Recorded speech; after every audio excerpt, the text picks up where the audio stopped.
To my channel. আজ হচ্ছে 1ই August, বৃহস্পতিবার। তো তোমরা ভালো করেই জানো যে প্রতিদিন সকালে স্কুলে যাই। তো আজকে মেয়েকে আর স্কুলে পাঠাইনি, কারণ কালকে রাত্রে ব্লগে তোমাদেরকে বলেছিলাম যে আমার শরীরটা খুবই খারাপ লাগছে। তো কালকে রাত্রি থেকেই দেখছি আমার খুব জ্বর, তো এই কারণে আর কি পাঠাইনি। আর মেয়ের তো জানোই, মেয়ের খুব শরীর খারাপ, মেয়েকে ওষুধ দিয়েছিলাম, ডাক্তারও দেখিয়েছিলাম। তো আজকে মেয়েকেও তাই পাঠাইনি, ভাবলাম আজকে দিনটা একটু রেস্ট নিই, তো কালকে আবার দেখা যাবে, কালকে যাব। তো আজকে 1ই আগস্টের ব্লগটা আমি এখান থেকে চালু করছি, তোমরা সবাই সাথে থেকো। আর এই জন্যেই দেখেছো এখনও মানে চিত্ত হয়ে ঘুমাচ্ছে, আর বাইরে হচ্ছে প্রচুর বৃষ্টিও পড়ছে। তো চলো।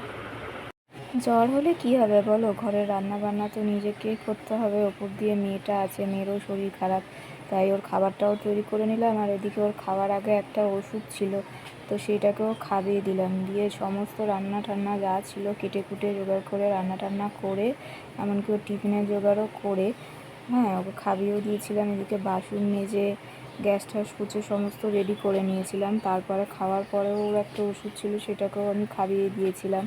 খাইয়ে দেওয়ার পরে ওকে চুল টুল বেঁধে আর ভালো করে স্নান করিয়ে দিয়েছি। আর এরকম তারপরে হাঁ করে কীরকম এক নাগারে টিভি দেখছে। ইতিমধ্যে আমার বর এলো। আমার বর সে একটা আমাদের পাড়ার বউকে নিয়ে বাইক চালাতে গিয়ে পড়ে গিয়ে তার পা কেটে কুটে কী অবস্থা। ঘরে এসে তো প্রচুর মুখও খেয়েছে ওর বাবার কাছে, কারণ বাইক বন্ধুরা দেখতেই পেলে কী অবস্থা। মানে ও হচ্ছে আমাদের পাড়ায় একটা বউ থাকে, নাম বলবো না, তো নাকি ওটা ওর বান্ধবী হয়। তো যাই হোক, তো ওই বউটার সাথে ইদানিং আমিও কথা বলেছিলাম, কিন্তু কিছু কারণে কথা বলা বন্ধ করে দিয়েছি। তো কারণ সেটা পুরনো ব্লগে তোমরা জানোই। তো ওই বউটাকে নিয়েই নাকি কোথায় নাকি বাইকে করে যাচ্ছিলো, যেতে গিয়ে নাকি ওই বউটা তো সবসময় শাড়ি পরে, তো শাড়ি নিয়ে লটকে নাকি পড়েছে, পড়ে একদম দেখলে পাটা কেটে গেছে। দিয়ে খোঁড়াতে খোঁড়াতে ঘরে এসছে, বলছে আমি যাচ্ছিলাম এবং রাস্তা দিয়ে দড়ি লেগে পড়ে গেছি, এরকমটাই বলেছে, মানে মিথ্যে বলেছে আর কি। বলে তারপরে আমি তো দেখলেই ড্রেসিং টেসিং করে দিলাম। তারপরে এখন ওকে টাকা দিয়ে পাঠিয়েওছি যে গিয়ে একটা ইঞ্জেকশন যাতে লাগিয়ে আসে, যাতে নাহলে তো বলো ওই জায়গাটা মানে সেপটিকও হয়ে যেতে পারে, সে কারণেই আমি টাকাটা দিয়েছি। কিন্তু আমাদেরই ঘরে একজন, সে নাকি দেখেছে যে ওই বউটাকে নিয়ে এসে যাচ্ছিলো, যেতে গিয়ে শাড়ি লেগে পড়ে গেছে। তো সে কথাটা আমাদের কাউকে না বলে ওর বাবাকে বলে দিয়েছে এসে। তো ওর বাবাকে বলে দিতে ওর বাবা তো খুব মুখ করেছে। আচ্ছা, আমি ভেবে পাই না যে আমি যেকালে গাড়িতে উঠতে পারি না, গাড়ির ব্যবহার জানি না, বসতে পারি না, তাহলে বসবোটাই বা কেন, যে নিজেও পড়ে যাচ্ছি প্লাস লোককেও ফেলে দিচ্ছি। তো যাই হোক, এখন গাড়িটার অবস্থা খুবই খারাপ। তো গাড়িটাকে নিয়ে আবার সার্ভিসে দিতে হবে, মানে কাজের বাড়ন্ত, মানে একা আমার শরীর খারাপ, মেয়ের শরীর খারাপ, কী করে টাকা পয়সার জোগাড় হচ্ছে তার নেই ঠিক। আর এদিকে আমার বরটা এরকম ঘর সংসারের ক্ষতি করে বেড়াচ্ছে, এখন গাড়ির পুরো খরচাটাই আমাদেরকে দিতে হবে। তো যে গেছে সে তো কিছু, তার তো কিছু যায় আসলো না, গেল আমাদের। তো যাই হোক, আমি এটুকুই বলবো যে গাড়ির ব্যবহার জানে না, গাড়িতে কীভাবে বসতে হয়, কী করে উঠতে হয় জানে না। তো এমন করে বসেছে যে পড়ে গেছে, যখন যে ক্ষেত্রে পড়েই গেছে সেক্ষেত্রে গাড়িতে তো বসার তো কোনো দরকার ছিল না। তো যাই হোক, এখন আমি দেখি গাড়ির কাগজপত্রগুলো কোথায় আছে, খুঁজে খুঁজে দিই বাড়াবাড়ি। আর যত সাথে থাকো, ব্লগটা আবার পরে ক্যারি করছি। শরীর খারাপ তো তাতে কি হয়েছে, মেয়েকে পড়তে বসিয়েছিলাম, আর তারপর কাগজপত্র খুঁজতে গিয়ে একটা ভালো জিনিস হাতে পড়েছে, তোমাদেরকে সাথেও একটু শেয়ার করি।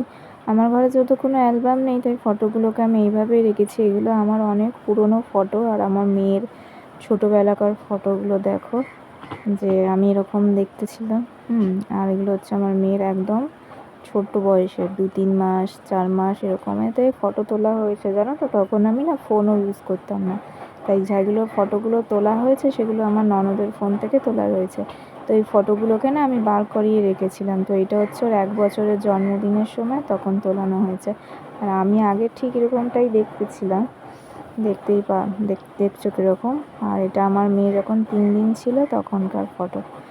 আর এটা ওকে একদিন পার্কে নিয়ে গিয়েছিলাম, তখন ওর মনে হয় 4 মাস এরকম বয়স ছিল। আর এটা ওই 1 বছরে কেক কাটছে, আর পাশের মেয়েটা আমার জায়ের মেয়ে, ছোটো দেখো, যে হাত ধরে আছে সেটাও আমি। আর এটাও পার্কে গেছিলো সেদিনকেরই ফটো। ও মানে তখন বসতে পারতো না আর কি, ওকে চেয়ারে বসিয়েছিলাম ফার্স্ট টাইম তখন। আর এই দেখো, এটা একদমই ছোটোবেলায়, মনে হয় 3-4 দিনের ফটো, এটা বিশ্বাস করবে না, বাট হ্যাঁ ওরকমই। আর এটা হচ্ছে তোমার 1.5 মাসের ফটো, যখন 1.5 মাস ছিল তখন। আর এই সোফাটা না আমার মা ওকে কিনে দিয়েছিল, তো তখন ওটার মধ্যে বসেছিল ফার্স্ট। আর এটা হচ্ছে ওর বাবার ফেভারিট ফটো ছিল, ওর বাবাই এটা তুলে দিয়েছিল। আর এটা একদিনের ফটো। এখন বিকেল টাইম হয়ে গেছে 6:30 মতো বাজে। আমার এত জ্বর এসেছে যে আমি শুয়ে গেছি। আর মেয়েকে আজকে উৎপাত করতে বারণ করেছিল খুববেলা, মেয়েকেও দেখো ধরে, মেয়েকেও ঘুম পাড়িয়ে দিয়েছি। এখনও ঘুমাচ্ছে, কিন্তু আমি এখন উঠবো, উঠে কোনো মতে ভাত করতে হবে, আর একটু খাবার তো বানানো আছে, খেয়ে নেব, সন্ধ্যাটা দিতে হবে। দিয়ে জামা কাপড় সব তো শুকিয়ে গেছে, কিছুটা জামা কাপড় আছে যেগুলো শুকায়নি, কারণ আজকে হচ্ছে না সকাল থেকে খুব বৃষ্টি পড়ছে। বৃষ্টি এমন পড়ছে যে থামছে না, বন্ধই হচ্ছে না। তো বৃষ্টিটা কমছে না দেখে ঘরে জামা কাপড়গুলো দিয়েছিলাম শুকাচ্ছে না, ওগুলো শুকিয়ে গেছে, ওগুলোকে তুলবো। তো আজকে আমি ভিডিওটা এখানেই এন্ড করছি, যার কারণে তোমাদেরকে বেশি ব্লগ দিতে পারলাম না। তো আবারও দেখা হবে কালকে নতুন একটা ব্লগ নিয়ে, তাই অতি অবশ্যই আমার চ্যানেলটাকে সাবস্ক্রাইব করো, লাইক করো, কমেন্ট করো। টাটা।